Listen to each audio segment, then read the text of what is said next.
Hey, merci d'être avec nous aujourd'hui. Je m'appelle Cindy et puis on se réjouit juste que tu puisses entendre le message de cette semaine.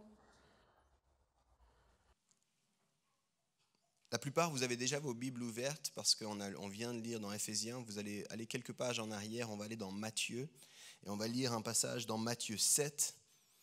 On va lire quelques versets supplémentaires. Cette fois-ci, ce seront les versets qui vont nous accompagner pour la prédication de ce matin. On va lire Matthieu 7, on va lire les versets 24 jusqu'au verset 29. C'est la fin du chapitre 7 de Matthieu. Je vous donnerai tout de suite aussi plus de détails sur ce chapitre dès qu'on a lu ça. Matthieu 7, les versets 24 à 29. Si ça fait longtemps que tu vas dans les églises, à l'église, tu as déjà entendu parler de ça, juste essaie de le lire avec des yeux frais. Laisse-toi surprendre par ce passage. C'est pourquoi quiconque entend ces paroles que je dis et les met en pratique sera semblable à un homme prudent qui a bâti sa maison sur le roc. La pluie est tombée, les torrents sont venus, les vents ont soufflé et se sont jetés contre cette maison. Elle n'est point tombée parce qu'elle était fondée sur le roc. Mais quiconque entend ces paroles que je dis et ne les met pas en pratique sera semblable à un homme insensé qui a bâti sa maison sur le sable. La pluie est tombée, les torrents sont venus, les vents ont soufflé et ont battu cette maison. Elle est tombée et sa ruine a été grande. Là, c'est Jésus qui parlait. Puis les deux derniers versets, c'est des versets de contexte. C'est Matthieu qui nous dit ce qui s'est passé après que Jésus ait parlé. Après que Jésus eut achevé ce discours, la foule fut frappée de sa doctrine, car il enseignait comme ayant autorité et non pas comme leurs scribes. Ce matin, on conclut une série fascinante. Une série, ça fait 5 semaines, 4 messages si on ne compte pas celui de Pâques, où on est sur ce qu'on appelle le sermon sur la montagne. C'est le discours le plus célèbre, un des enseignements clés de Jésus-Christ, tel qu'il nous est rapporté dans la Bible. Si vous voulez le lire, vous le trouvez, c'est Matthieu 5, Matthieu 6 et Matthieu 7. Là, on est à la fin de Matthieu 7, la fin du discours justement, la fin du sermon sur la montagne. Et si vous le lisez, il y a des Bibles où certaines traductions, quand c'est Jésus qui parle, c'est en rouge. Peut-être vous avez vu ça, certaines traductions font ça. Et si vous lisez vraiment littéralement, ces 3 chapitres, c'est que du rouge en fait. C'est vraiment que les mots de Jésus. À part les quelques versets là, les 2 derniers versets à la fin, et puis les quelques premiers versets de Matthieu 5 qui nous donnent le contexte, sinon vous avez que les mots de Jésus. Si vous voulez essayer de le faire, lisez-les en une fois, ces 3 chapitres. Ça prend, je l'ai fait encore hier pour m'assurer que je n'allais pas dire de bêtises, ça prend au maximum 15 minutes. Si vous lisez calmement, pas si vous lisez je vais lire le plus vite possible, mais si je veux lire comme si Jésus est en train de dire ces choses-là à une vitesse qu'on pourrait dire de quelqu'un d'un discours, ça vous prend au maximum 15 minutes. Mais vous avez l'ensemble du sermon sur la montagne en 15 minutes. Et si vous regardez la structure, c'est vraiment très très intéressant. Il y a une introduction, il y a une thèse, il y a des enseignements. Et en fait, à la fin, on ne se rend pas toujours compte, mais il y a des avertissements. Jésus termine en fait son sermon sur la montagne comme des mises en garde. Et là, on est en plein dans une mise en garde. On va la voir un petit peu plus en détail. Il y a une dimension extrêmement pratique. Si vous lisez ça, il y a une totalité de 14 enseignements. Il y a quelque chose d'extrêmement pratique, des choses que Jésus va dire de notre vie de tous les jours qui nous concernent. Voilà comment on doit faire. Vous avez entendu que vous devez faire ça. Moi, je vous dis ça. C'est extrêmement pratique. Et en fait, c'est l'exposé d'un nouveau style de vie. On est au début de ce qu'on appelait le ministère de Jésus. C'est-à-dire que Jésus a vécu, il a environ 30 ans à ce moment-là. Et puis, aux alentours de ces 30 ans, il commence, si vous voulez, sa vie publique, son ministère, le moment où il va enseigner, où il va avoir des disciples, des gens qui le suivent, où il va avoir ce titre de rabbi ou de maître. Et puis, il est vraiment au tout début. Puis, c'est comme l'exposé de son grand projet. Et son grand projet, en fait, des fois, on l'oublie, mais c'est le royaume de Dieu. Son grand projet, c'est le royaume de Dieu. On en a parlé, vous pouvez réécouter ces messages. Mais pour lui, c'est vraiment le sujet central. Pour Jésus, c'est le sujet central. Et ce qu'il veut, c'est qu'on puisse comprendre, vivre et rayonner le royaume de Dieu. Tu peux te dire ça, si tu te demandes c'est quoi le but de Jésus pour ma vie, tu peux te dire c'est comprendre, vivre et rayonner le royaume de Dieu. C'est pour ça, au cœur de son message, au cœur du sermon sur la montagne, il est dit « Cherchez d'abord le royaume de Dieu ». Et on a appelé cette série « Cherchez d'abord ». Maintenant, vivre le royaume de Dieu, chercher le royaume de Dieu, c'est quelque chose de pas forcément évident. On peut comprendre, on peut lire et puis avoir une idée de ce que c'est que le royaume de Dieu, mais en fait, c'est tellement à l'opposé de ce qu'on vit au quotidien. C'est des comportements qui sont tellement diamétralement opposés de notre fonctionnement naturel qu'en fait, c'est difficile de vivre et de rayonner le royaume de Dieu. Alors, aujourd'hui, on va s'intéresser à la fin de ce discours, justement à cet avertissement, à cette mise en garde qu'on vient de lire. Je vais vous expliquer en quoi c'est une mise en garde, puis je vais essayer de voir avec nous comment est-ce qu'on finit, nous aussi, cette série. Alors, le titre de mon message, je sais qu'il y en a plusieurs, vous prenez des notes. C'est un titre en anglais, mais c'est une expression que vous connaissez, c'est « Just do it ». Il y a plusieurs, vous connaissez ça, c'est devenu un slogan qui a été approprié à Nike. C'est 3 mots qui existaient avant que Nike existe pour les plus jeunes, si jamais. Et ce n'est pas uniquement Nike qui a le droit sur ces mots-là, mais ça veut dire fais-le, simplement fais-le. Fais-le simplement. Juste fais-le. Okay. Just do it. Et ça, c'est le titre de mon message, puis je crois que c'est vraiment le cœur de Jésus sur la fin de son discours, c'est dire maintenant, mettez-le en pratique. Et mon premier point, c'est qu'il faut comprendre qu'il y a une différence profonde entre l'information et la transformation. Il y a une différence extrêmement importante entre l'information et la transformation. Je vais aller avec vous, juste en début de ce message, quelques minutes en sociologie. Ceux qui sont friands de ça, trop bien, vous vous réjouissez, vous dites on attendait ce moment. Les autres, accrochez-vous quelques minutes, quelques chiffres, quelques statistiques, quelques citations pour vous. Je ne sais pas si vous êtes familier, plusieurs parlent qu'on est dans l'ère de l'information. Si vous voulez, vous pouvez aller chercher ce que ça signifie. Grosso modo, depuis le milieu des années 50, il y a un transfert entre une révolution industrielle, une réalité industrielle, une économie industrielle, sur ce qu'on appelle l'économie de l'information, puis l'information est partout. Puis je vais vous dire 3 marqueurs de cette société. Là, on est vraiment aujourd'hui, contemporain, d'accord ? Premier des marqueurs, nous avons accès à plus d'informations que jamais auparavant. Aujourd'hui, on a accès à une quantité immense d'informations. Deuxième marqueur, on est complètement dépassé par la quantité d'informations à disposition. On n'arrive pas à suivre. Et troisième marqueur, on est accoutumé à absorber beaucoup d'informations, mais à n'en rien faire de concret. On a une habitude, vous et moi, à consommer de l'information, mais ça ne fait aucune différence dans notre quotidien.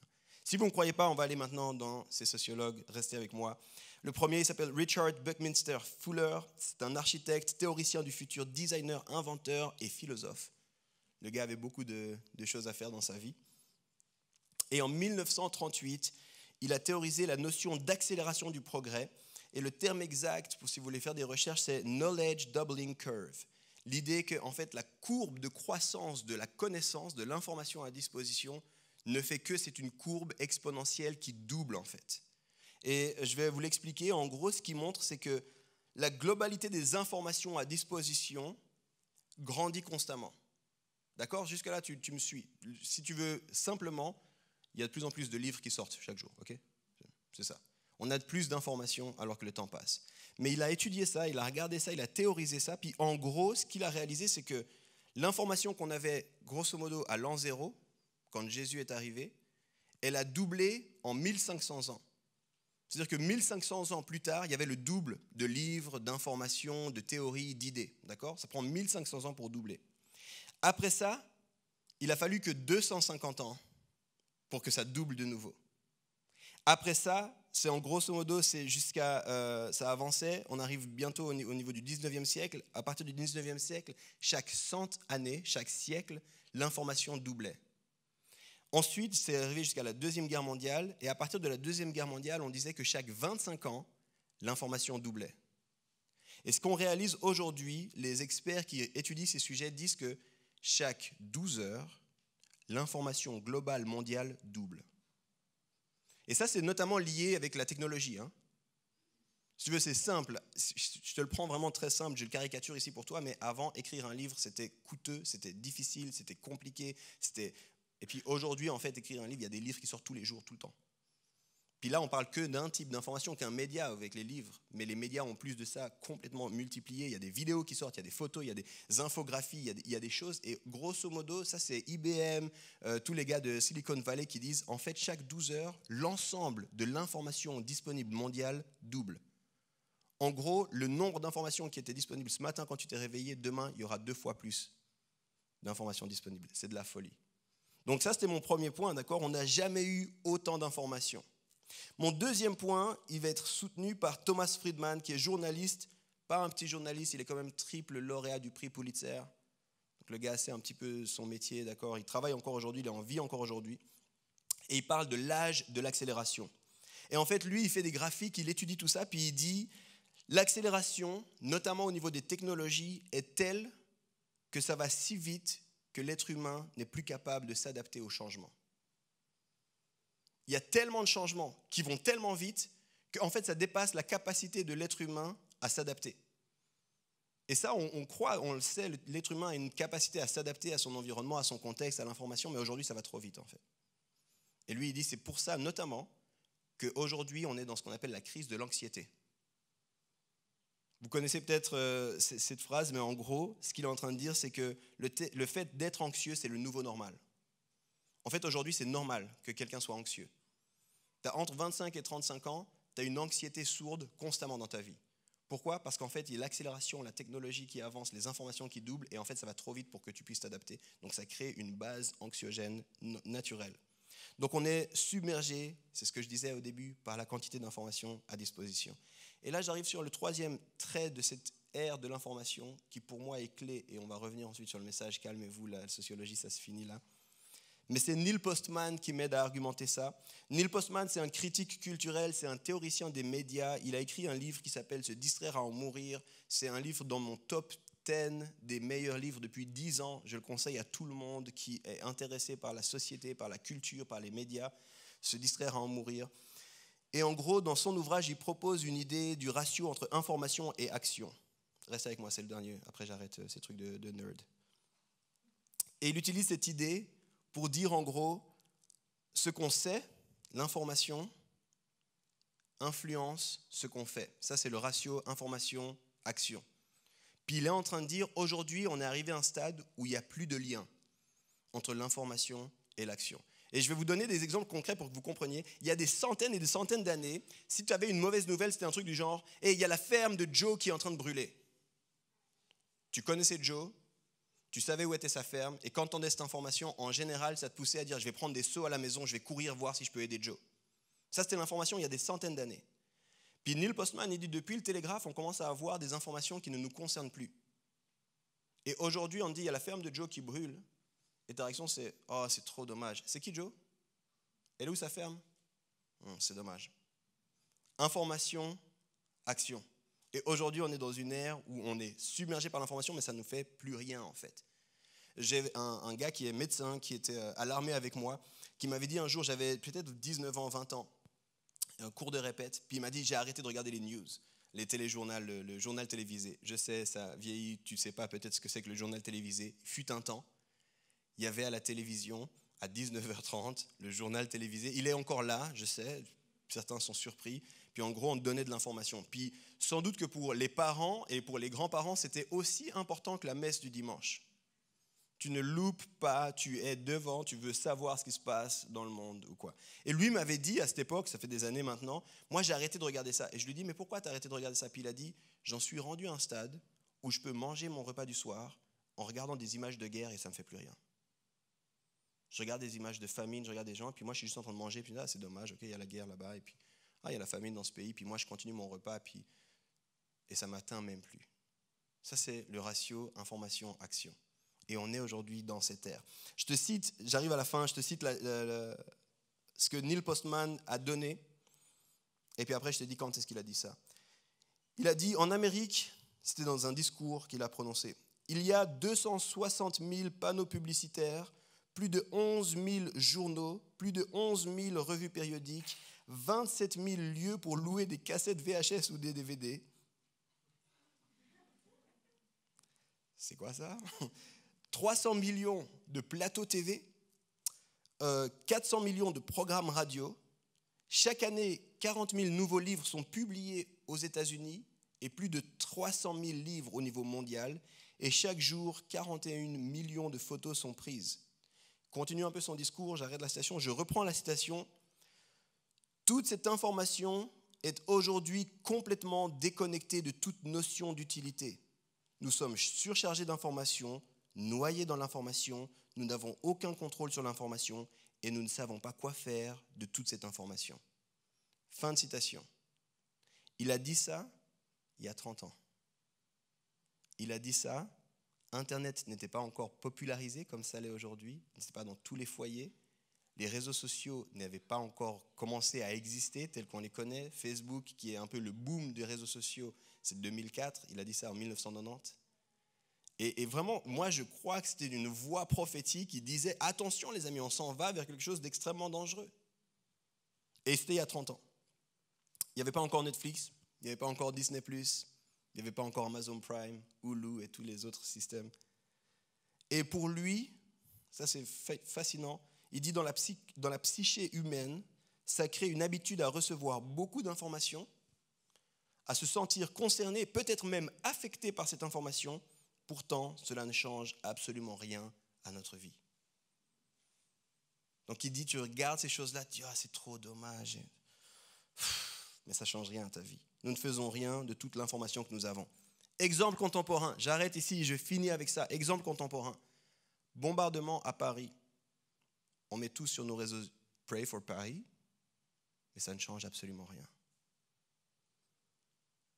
L'année passée, au milieu de toutes ces questions Covid, machin, tout ça, situation raciale aux États-Unis qui augmente, tout le monde qui commence à publier, et il y a eu le fameux Blackout Tuesday, tout le monde met un écran noir, hashtag Blackout Tuesday, mais qu'est-ce que ça change réellement dans ta vie? Information, action.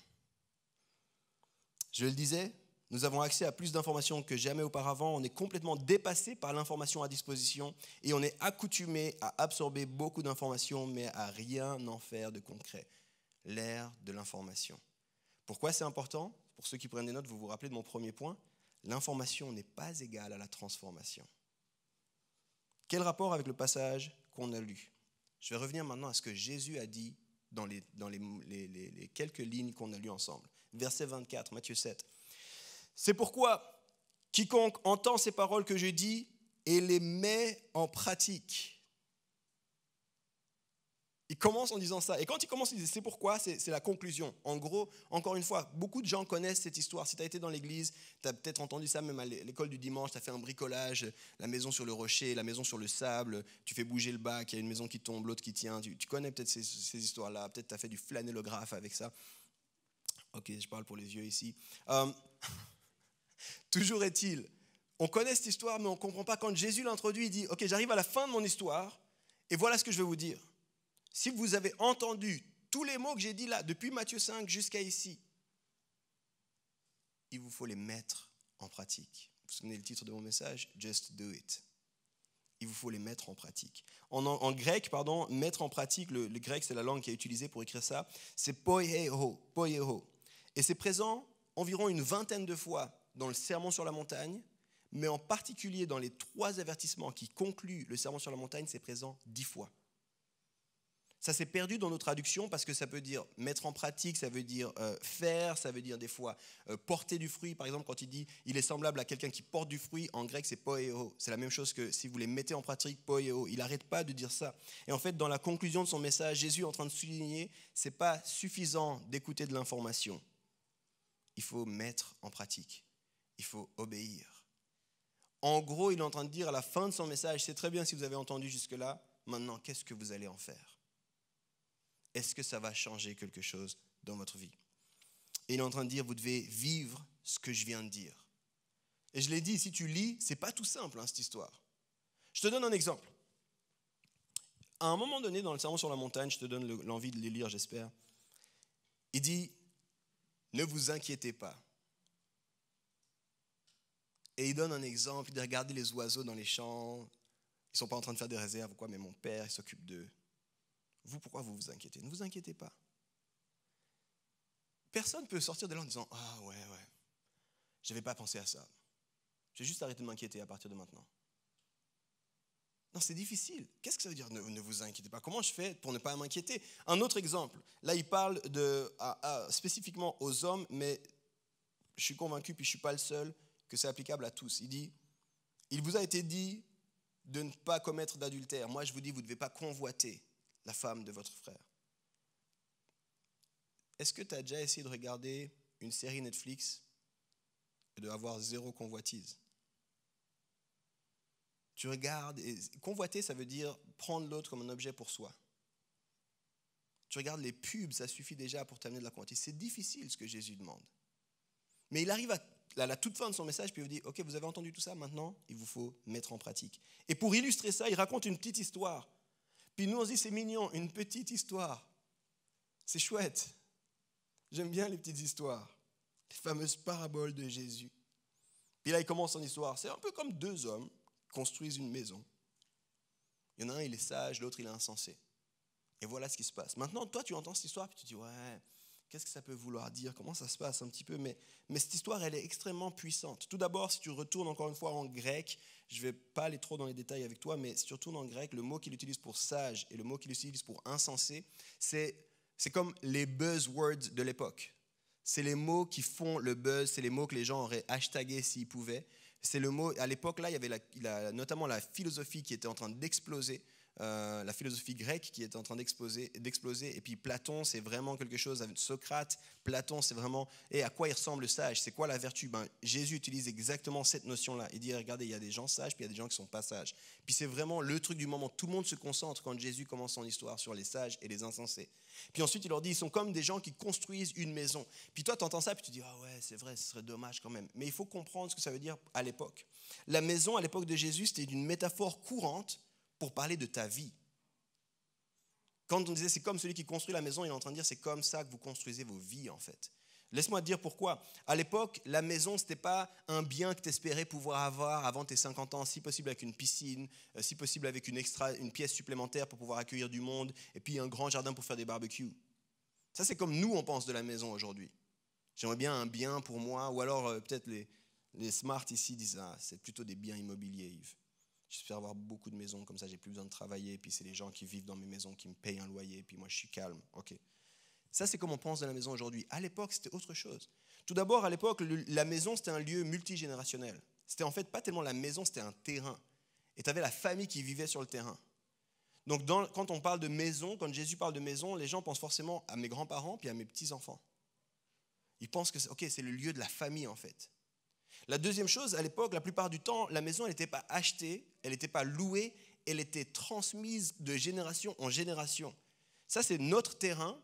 Et puis en gros, ce qui se passait, peut-être, moi, ma famille a ça exactement en ce moment au Congo. C'est un terrain qui nous appartient, et puis qu'il est suffisamment grand. Puis quand tu arrives à un certain âge, puis peut-être, écoute, regarde là-bas, il y a un bout du terrain, construis ta maison sur le bout du terrain, puis c'est ta maison en fait, c'est chez toi. Puis après, il y a les grands-parents qui décèdent, et puis ok, les grands-parents décèdent, peut-être les autres, vous allez bouger chez les grands-parents, ça crée un bien de plus, puis c'est quelque chose de familial. On ne pouvait pas l'acheter ou le louer, c'était quelque chose qui était hérité, c'était littéralement le terrain familial. Et finalement, ce n'était pas seulement un endroit pour vivre ou se reposer, comme c'est le cas aujourd'hui pour nous. Là, je rentre à la maison pour mon week-end, je vais au chalet pour mon week-end, je vais regarder juste Netflix en fin de journée. Non, là-bas, c'est aussi un lieu où souvent, c'était dans ta maison que tu pratiquais ta profession, en fait. Il y avait un coin de chez toi qui était le coin où tu pouvais faire et vivre. Donc, c'était beaucoup plus large. Donc, quand Jésus dit ils construisent leur maison, les gens, ce qu'ils comprennent, c'est que les gens sont en train de construire leur vie, là. Ce n'est pas juste une petite histoire sympa, ce serait dommage que mon chalet soit enlevé par le fleuve. Non. C'est littéralement où est-ce que tu construis ta vie. Souvent, à l'époque, la maison symbolisait la vie. Et Jésus est en train de dire, la personne intelligente, le sage, la personne prudente, construit sa vie sur mon enseignement. C'est ça qu'il est en train de dire, Jésus. Il construit sa vie sur mon enseignement.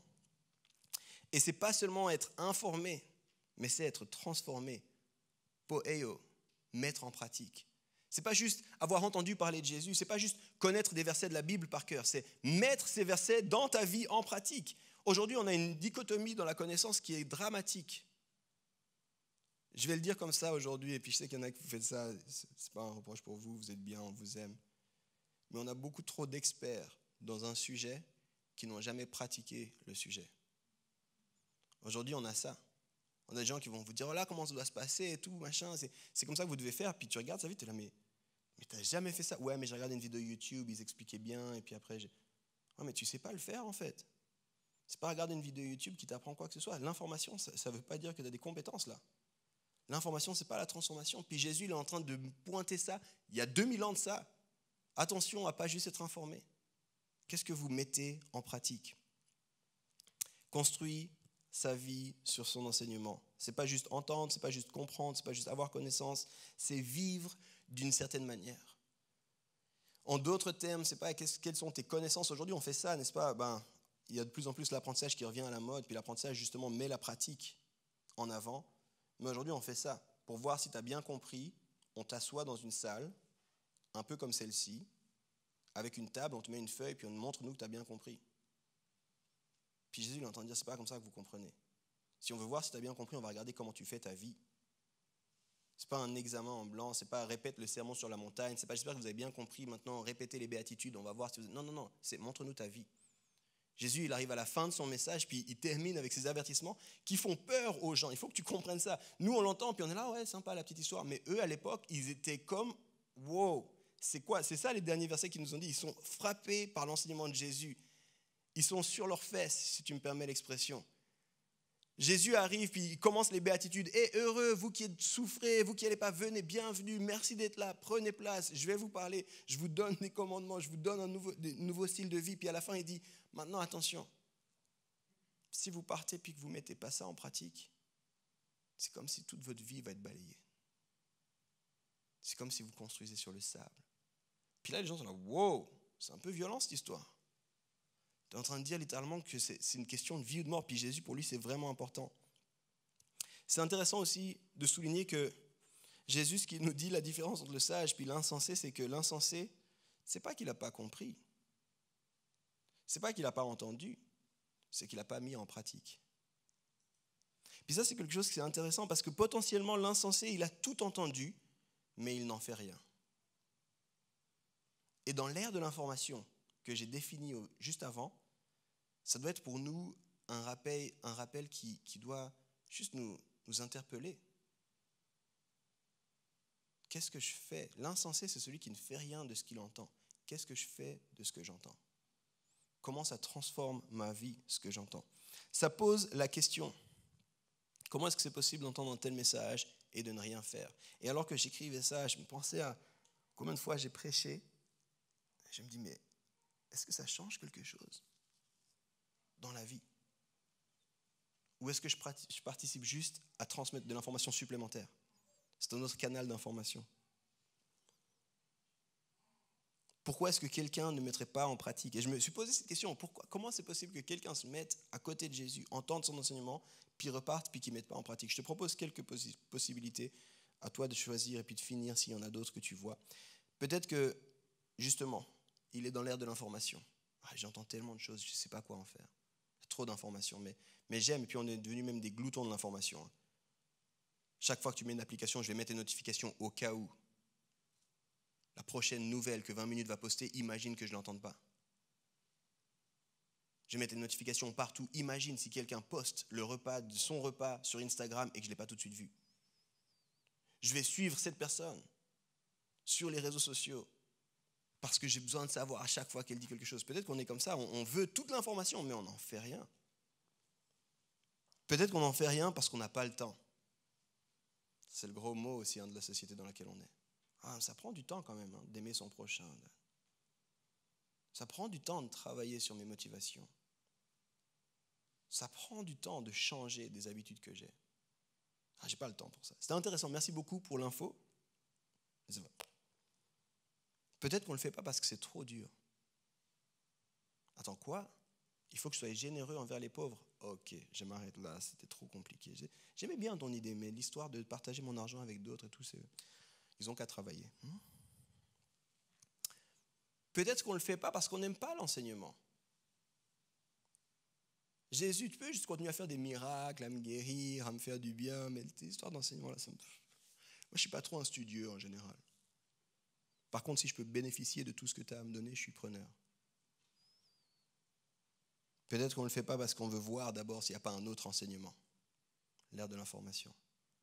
Ok, je vais bien comprendre tous les méandres et les mystères de la théologie chrétienne, puis ensuite, je vais aller regarder un autre enseignement. Juste voir, histoire de savoir. Et puis, ensuite, je vais voir encore un autre enseignement, puis encore un autre enseignement, puis encore un autre enseignement, puis juste pour savoir. Ça pose cette question, c'est quoi notre excuse à nous pour ne pas mettre en pratique l'enseignement de Jésus? Et je te la pose sincèrement, cette question. On n'y répond pas maintenant, là. Pose-toi la question, c'est quoi mon excuse à moi pour ne pas mettre en pratique l'enseignement de Jésus? Qu'est-ce qui fait que j'ai entendu certains de ces mots et je n'ai pas réussi à les mettre en pratique? Jésus termine son enseignement avec cet avertissement. Comment est-ce que tu vas construire ta vie? Parce que le sage construit sa vie en mettant en pratique mon enseignement. Tu te souviens du titre du message? Just do it. Je ne vais pas prendre encore trop de ton temps, je ne vais pas faire trop long ce matin, mais j'ai envie de souligner quelques éléments comme ça que j'ai envie d'ajouter à ça.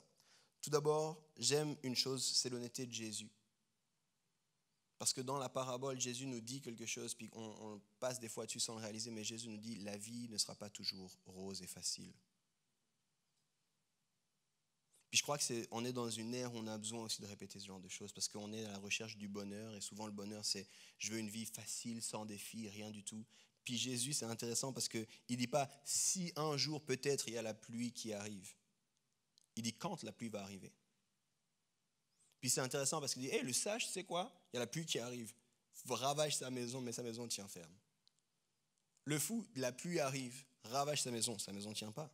Et Jésus est extrêmement franc. Puis je crois que c'est important qu'on le souligne.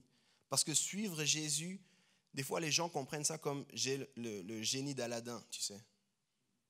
Puis quand j'ai un problème, je frotte la lampe, Jésus, Jésus, aide-moi, puis il doit régler tous mes problèmes. Puis parce qu'il est rempli de grâce, puis rempli de bonté, c'est pas 3 vœux, mais c'est tous les vœux que je veux. Jésus, Jésus, puis d'un coup, il y a la vie passe pas vraiment, je comprends pas, mais c'est quoi? Parce que j'avais regardé le film, même le remake, Jésus, t'as l'air moins fun que Will Smith, quand même. Je t'avais demandé pour la maison, je t'avais demandé pour mon époux, je t'avais demandé pour mon travail, c'est quoi l'histoire? Je t'avais demandé d'un coup de diagnostic d'une maladie, mais je t'avais demandé de m'enlever ça, mais mauvaise nouvelle, je t'avais demandé qu'est-ce qui se passe? Puis c'est intéressant parce que Jésus lui-même, il dit, il y a un moment donné, la vie sera dure.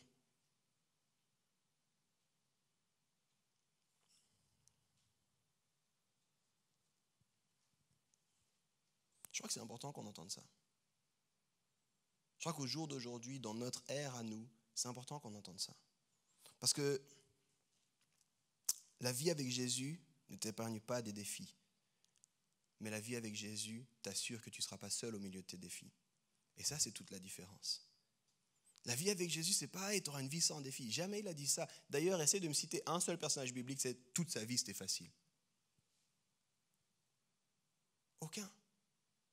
Mais par contre, il dit ceux qui construisent, ils vont tenir ferme. Ceux qui construisent sur mon enseignement, ils vont tenir ferme. Parce que je serai avec eux. Je crois que c'est une fin assez sobre en fait. C'est une fin plutôt sombre. C'est un avertissement.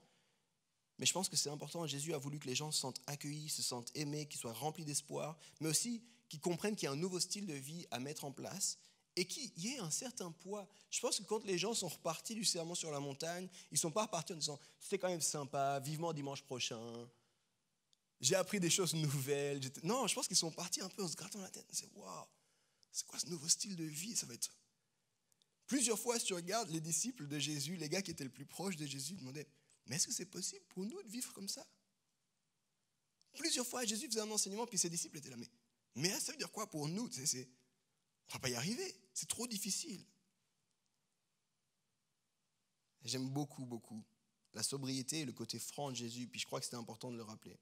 Jésus ne dit pas que la vie sera toujours facile, il ne dit pas que la vie sera rose, il dit au contraire, ça va faire la différence quand les défis vont arriver, parce qu'ils vont arriver. Puis on a intitulé cette série « Chercher d'abord ». Et j'ai envie de te poser la question, qu'est-ce que toi tu cherches d'abord dans ta vie? Qu'est-ce que toi tu cherches d'abord? Je pense, et je ne vise pas toi ici, mais en réfléchissant à ça, j'aime donner des options pour susciter ta réflexion.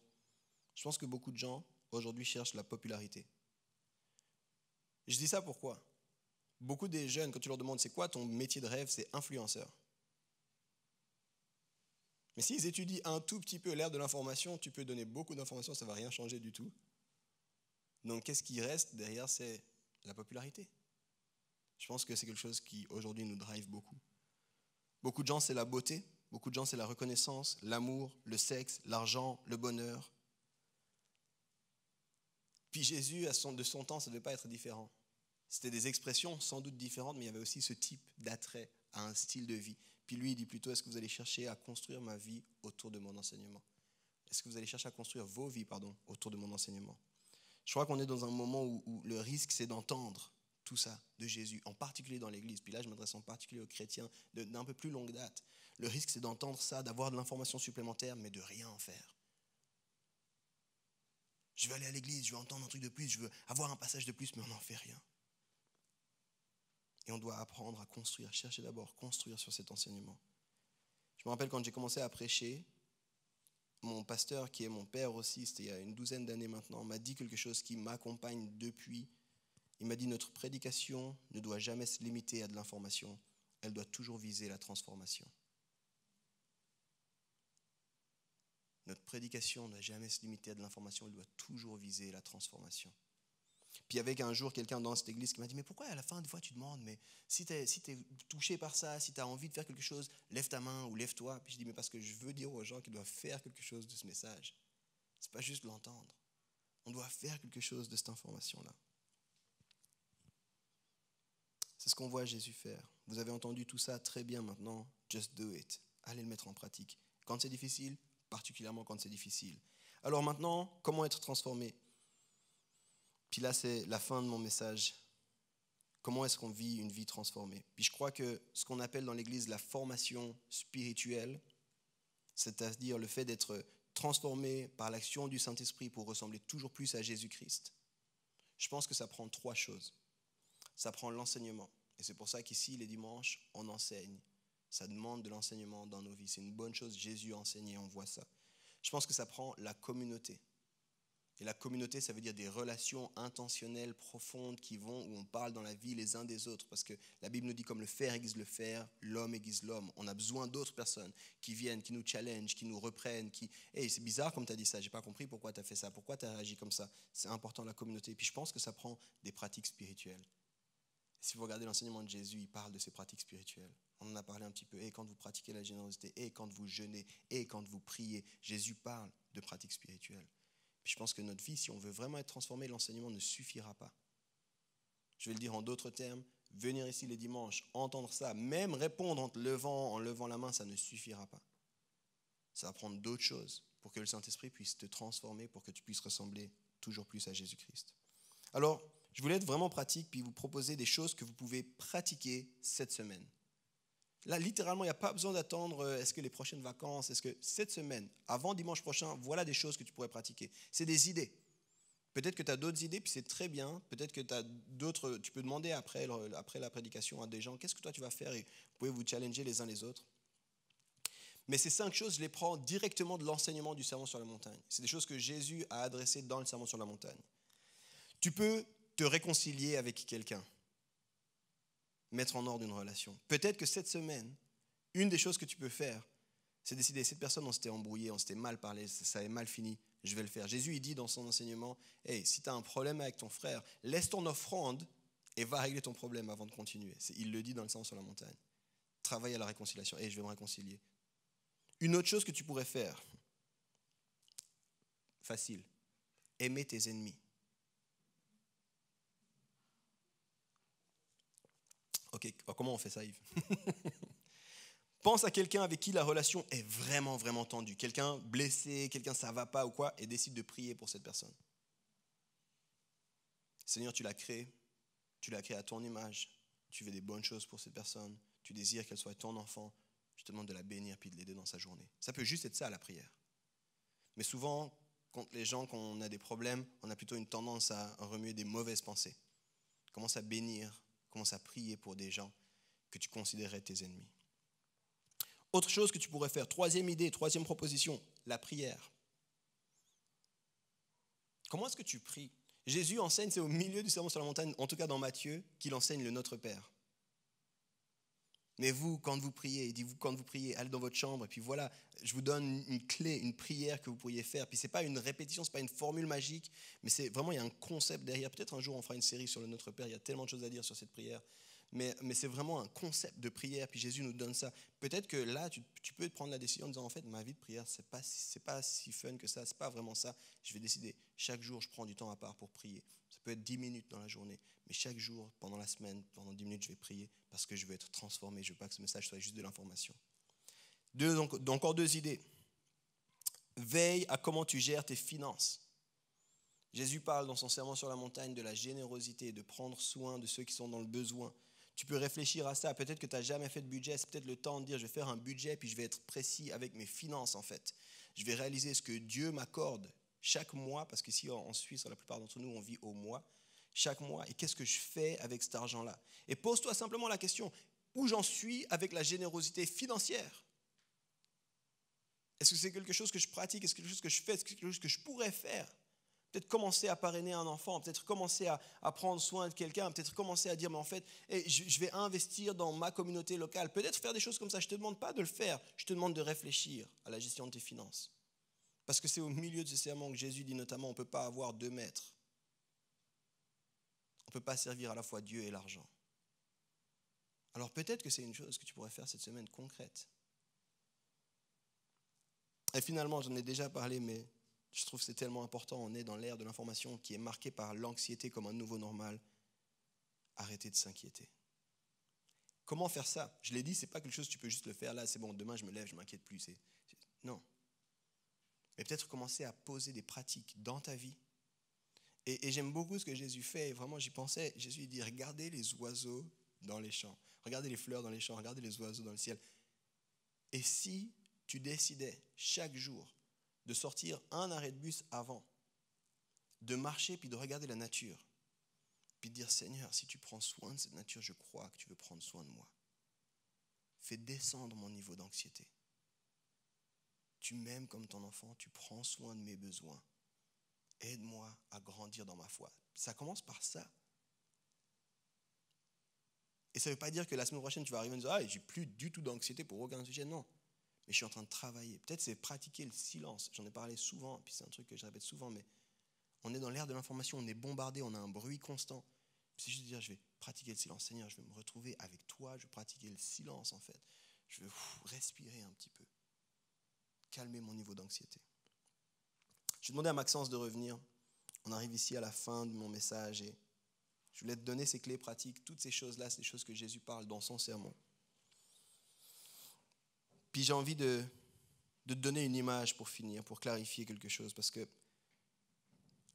il y a un écueil dangereux potentiellement suite à mon message qui s'intitule « Just do it ». C'est que tu penses que par ta force et ta volonté, tu vas y arriver. Ok, il me faut un peu plus de volonté. Tu sais. Je te dirais que la force et la volonté, ça ne suffit pas même à te laver les dents 3 fois par jour. Donc pour ces grandes questions de la vie, là, il faut autre chose que de la force et de la volonté. Puis le propos de Jésus, c'est pas « vous allez y arriver par votre force et par votre volonté, vous êtes nuls, vous n'y arrivez pas assez ». C'est pas ce qu'il est en train de dire. Et en fait, et Jonas l'a dit au tout début de la série, il a dit « Jésus n'est pas venu pour nous sauver d'une oppression extérieure, mais d'une corruption intérieure ». Et en fait, le problème, il est dans nos cœurs. Le problème, il est dans nos cœurs, et ça, c'est théologiquement, on pourrait en parler pendant des heures, mais on est en Adam, c'est des mots très théologiques, mais ça veut dire qu'on est pécheur. La Bible nous dit, Paul nous dit, il n'y a personne qui n'a pas commis de péché. Si quelqu'un pense ça, il se ment à lui-même. On est pécheur, on est dans une réalité comme ça, corporelle, puis on soupire à autre chose. Puis Jésus vient, puis dit, il y a une nouvelle vie qui est possible pour vous, mais bienvenue, je ne vais pas vous laisser seul pour faire cette vie, c'est au travers de son Saint-Esprit, mais ça prend que ton cœur soit donné. Puis pour moi, c'est une image que je veux te donner pour que tu comprennes. Si le défi, c'est ton cœur, tu ne peux pas juste te lever et dire « just do it », je vais y arriver, just do it, Non. C'est pas ça, et c'est pas mon envie avec ce message. C'est pas de dire « vas-y par tes propres forces, vas-y par ta volonté ». Mon désir, c'est que tu comprennes qu'il y a une motivation qui doit changer. Puis l'image que j'ai envie de te donner, c'est l'image des chevaux ou du moteur. Avant, les véhicules, ils étaient tirés par des chevaux.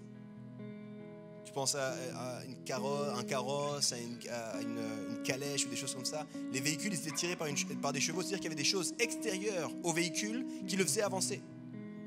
Puis il fallait que les choses extérieures soient suffisamment fortes pour les faire avancer. Puis des fois, dans notre vie, on fonctionne comme ça, même à l'église. Je mets en place des peurs, je mets en place des mauvaises rétributions, je mets en place des choses, puis comme ça me motive dans ma vie. Puis en fait, ce que Jésus veut faire, c'est changer ton cœur, puis te dire, tu as un moteur. C'est quelque chose qui vient de l'intérieur. Je vais transformer ton cœur. Puis quand je vais transformer ton cœur, tu auras la puissance, par le Saint-Esprit, de vivre une nouveauté de vie. Puis ça prend, et je l'ai dit, cette transformation spirituelle, ça prend l'enseignement, ça prend la communauté, ça prend les pratiques spirituelles, et ça prend le temps, les amis.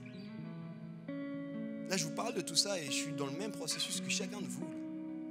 Je l'ai peut-être commencé un peu avant de certains, je l'ai peut-être commencé beaucoup avant d'autres, je l'ai peut-être commencé après d'autres ici, mais je suis juste dans ce processus moi aussi, puis il y a le temps qui arrive, puis il y a des coups difficiles qui viennent, et puis qui éprouvent ce que je suis en train d'établir, puis je dis je vais grandir là-dedans.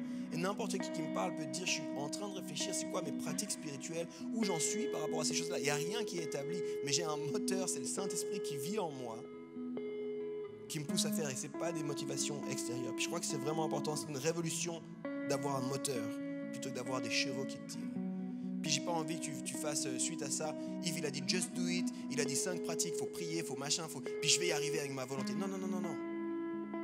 Ce que j'ai envie, c'est que tu dises, Seigneur, je veux te donner mon cœur. Puis déjà, j'ai besoin que mon cœur soit transformé par ton Saint-Esprit. Puis en entendant ça, je me rends compte que je veux construire ma vie sur ton enseignement. Puis j'ai besoin de toi pour faire ça, en fait. Et ça, il y a un mot pour ça, c'est le mot consécration. C'est consacrer sa vie à Dieu. C'est consacrer sa vie pour Dieu. Je me consacre à toi, Seigneur, en fait. J'abandonne les choses qui me motivaient avant. Je voulais peut-être la gloire, je voulais peut-être l'amour. J'abandonne tout ça, Seigneur, puis je me consacre à toi. Puis je vais prier dans un instant pour chacun d'entre nous, puis je vais vous demander de répondre à ce message là maintenant. Mais croyez-moi, vous l'avez bien entendu, mon rêve, ce sera de voir nos vies transformées, bien plus que la réponse qu'on va voir maintenant. Mais avant de prier, j'ai envie de te lire les paroles d'une chanson qui s'appelle Consécration. Puis te proposer de réfléchir, d'écouter ces paroles. Peut-être tu peux arrêter un moment, fermer les yeux, tu peux juste écouter ces paroles. Puis si tu réagis à ces paroles, pendant que je suis en train de les lire, n'hésite pas à te lever, parce qu'après je vais prier pour tous ceux qui veulent dire, Seigneur, je veux me consacrer à toi. Je veux me consacrer à toi. Je veux te donner mon cœur, je veux que tu puisses transformer mon cœur par ton esprit. Je veux vivre une vie articulée autour de ça. Alors je vais lire ces paroles, puis après je vais prier. Mais si ça résonne avec toi, si ce message résonne avec toi, si tu dis, Yves, j'ai envie moi aussi, c'est pas pour moi que tu le dis, c'est pour qu'on prie ensemble. Parce que moi je me tiens debout là.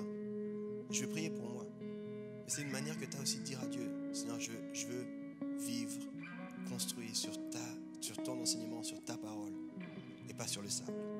Voilà ce que le chant dit. Mon âme soupire après toi. Ô Père, élève ta voix, je veux t'obéir, je veux te servir. Enseigne-moi ton chemin. Prends tout ce qui me retient de te voir, je veux t'aimer davantage. Tu dis que celui qui te cherche te trouve. Je t'en prie, mon Dieu, porte-moi secours. Donne-moi un cœur tout entier, complètement dévoué. Fais ce que tu veux de ma vie. Je veux me donner corps et âme pour ce qui fait vibrer ton cœur. Fais ce que tu veux pour ta gloire. Oh, mon âme soupire après toi, Seigneur. Agis, fais ton œuvre en moi. Que la terre entière voie enfin ta lumière. Donne-moi un cœur tout entier et complètement dévoué. Fais ce que tu veux de ma vie. Je veux me donner.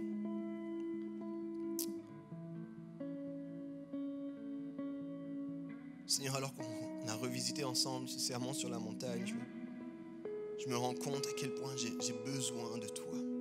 À quel point je veux me consacrer comme tout à nouveau à toi, Seigneur. Je ne suis pas capable par moi-même, mais je ne veux pas simplement l'entendre, je veux le vivre, Seigneur. Je ne veux pas simplement avoir de l'information, je veux pouvoir être un témoin que la transformation est possible par ton Saint-Esprit. Aide-moi à vivre, aide-nous à vivre en transformation. Aide-nous, Seigneur, à appliquer ton enseignement. Aide-nous, Seigneur, à aller plus loin,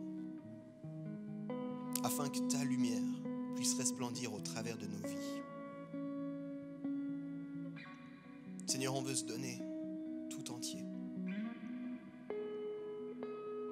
On veut se donner à toi, confiant que si on construit sur toi, c'est comme de construire sur le rocher. C'est construire sur le rocher, c'est construire sur la roche, c'est construire une vie qui va tenir ferme, même au milieu de l'adversité. Pardon pour toutes les fois où on a voulu construire sans toi. Qu'on puisse chercher d'abord ton royaume.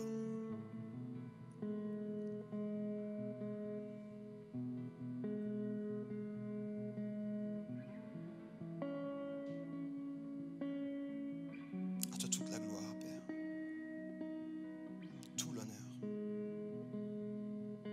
Merci pour l'exemple que tu nous as donné en Jésus-Christ, pour son enseignement, sa vie, son sacrifice à la croix, pour sa résurrection. Merci pour ton Saint-Esprit qui nous pousse aujourd'hui, qui souffle dans les voiles de nos vies, qui nous aide à construire nos vies avec toi.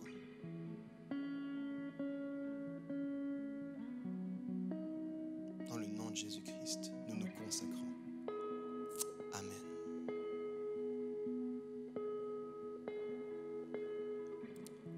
Je vous invite à rester un moment dans cette attitude de prière.